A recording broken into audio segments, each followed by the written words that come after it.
Professionally, I'm Miatta Fahnbulleh, and nationally, I'm Auntie Miatta. Okay. Everybody's mother, grandmother, great-grandmother. I'm a musician, activist, I say advocate. I'm part of the women's movement. What else? I like to say I'm part of the music movement in Africa, but I'm not involved as I could be. Okay. How did you get started in the music business in Liberia? In Liberia, I think probably around 1960. He's laughing. You want to know? In 1967. 1967. That's when I just came from Nairobi, Kenya, and free from that strict discipline of my father. And we used to have a lot of live music bands around. And I remember this African American band, group of guys that came from over there and came to Liberia, and they were living in Liberia.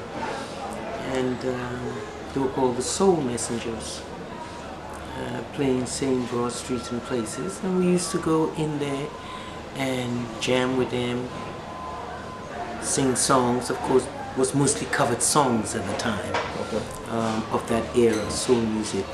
So probably that was like, you know, the first time out of my safety zone of singing with my friends at school, headlining the all-girls band or something. I would think it was my first time with the Soul Messengers in Monrovia. So back then you're saying there were.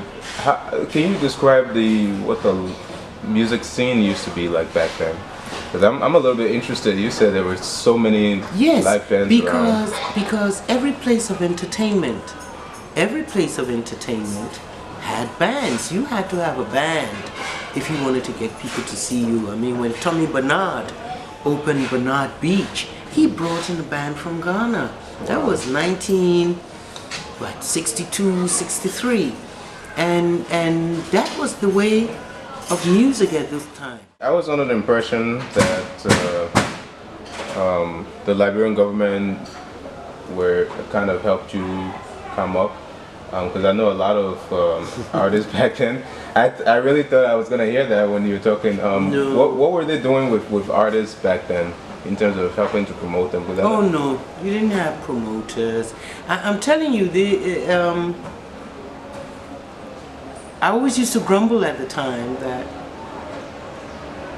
if I wanted any Liberian at the time to say back a contract for me to order a shipload of tomato paste, I could get that done.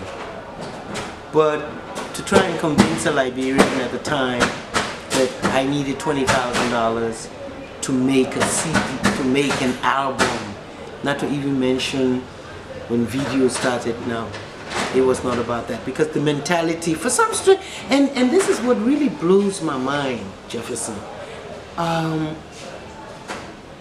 These are people who take trips, and they go to America, they go to Europe, and they come back and they're bragging and they're boasting. You know, I went to see what do they call oh God, Sledge and the Sly and the Family Stone. They go to see Sister Sledge, and I saw Stevie Wonder. And one of my friends one time, this is later on, came back from London bragging to me that he bought a ticket for £50 to go and see Frank Sinatra. This is a friend. Yeah. And I would never be able to convince this friend that, listen, we can do the same thing here. We are many who can do this here and so forth. So, you know, that's always been my predicament. I'm not coming to give them more credit. I'm going to give them more credit than credit is due. The government of Liberia never ever went out of its way to support me. They invited me. They invited me to Liberia to step in for a Gloria Lynn concert. I was in the States at the time. Gloria Lynn, the singer, was booked to perform in Liberia. As I hear the story, and after the initial deposit and thing, her demand started to get more. She wanted to fly in her organist, she wanted to fly in the organ itself, etc., etc., etc., until the organizers got really upset and just said, forget this woman, we have our own artist. That's when they knew they had an artist. Yeah. And sent a ticket for me and brought me to Liberia. But guess the painful part, let me tell you, child. After you have brought me in to substitute me for your star who didn't show up, I was presented with an envelope, and there was this big speech. I won't say by who. There was this speech about, oh, how lucky we in Liberia were to have. You see, we were dealing with that other woman and she wanted to bluff on us, but we had our own artists and you made us proud and blah blah. This is 1974. And you made us proud and so forth and everything. When I walked outside and I opened the envelope, it was $100.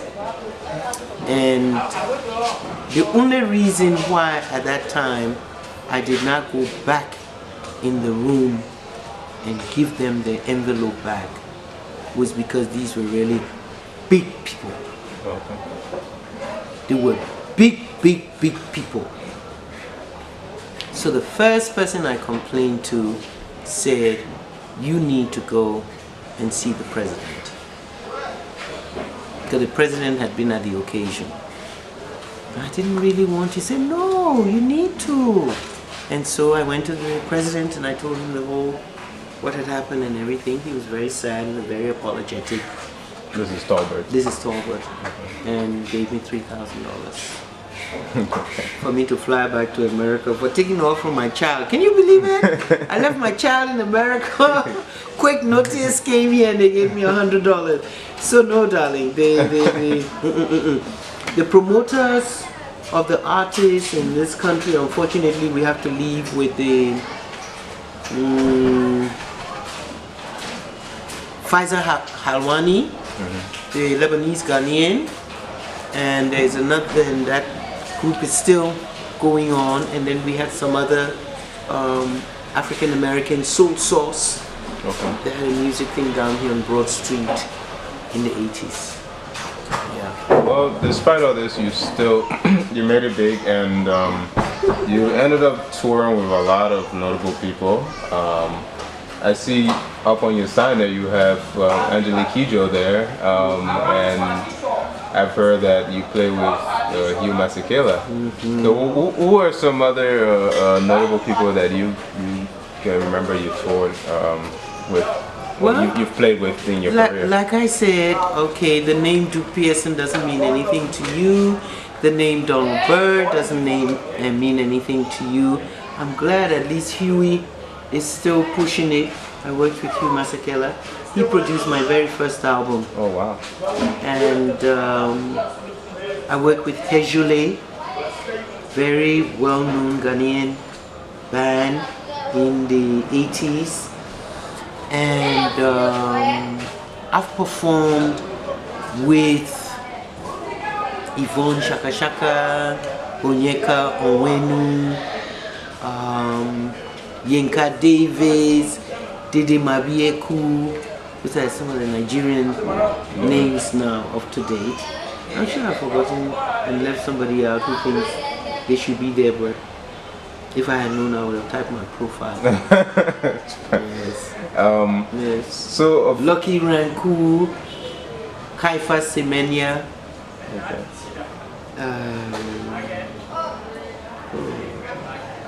Andre Manga. Josman Bella. So how many albums did you release total throughout your career? You know, I haven't been producing as many as I want to, but Okay. from the first, we've hit the 5th. We're now going towards the 6th. Okay. Oh, you're still producing new music? Yeah. Oh. I'll give you something. I'll give you something that I did 2012, 2013. Have you seen The Big C? Have you seen the video of The Big C? Is that the movie or? No. The Big C is a music video. No.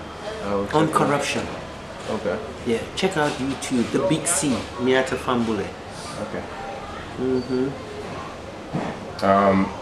Most of the music you're producing now, is it because from you saying that it's about corruption, that suggests that it's an, I guess you also mentioned you're an activist. Is most of the new music you're producing kind of activist themed, No. No. On that very same CD, with love songs, I got happy songs. Happy songs. Yeah. Everybody Likes Saturday Night is a happy song. So of all the songs you released, which is your favorite? It's like having 5 children and you want me to tell you which one of them. Probably because the song has to do with my history, my country's history, I would probably say The Message. Okay. Yeah, let the old and the young come together as one. And I wrote that after the 1980 coup. Okay. Yeah. Immediately after? Within a year. Okay. Within a year. And then I also love Cry of the African Child. Why do you laugh? Because you said one, so I wanted to. Oh.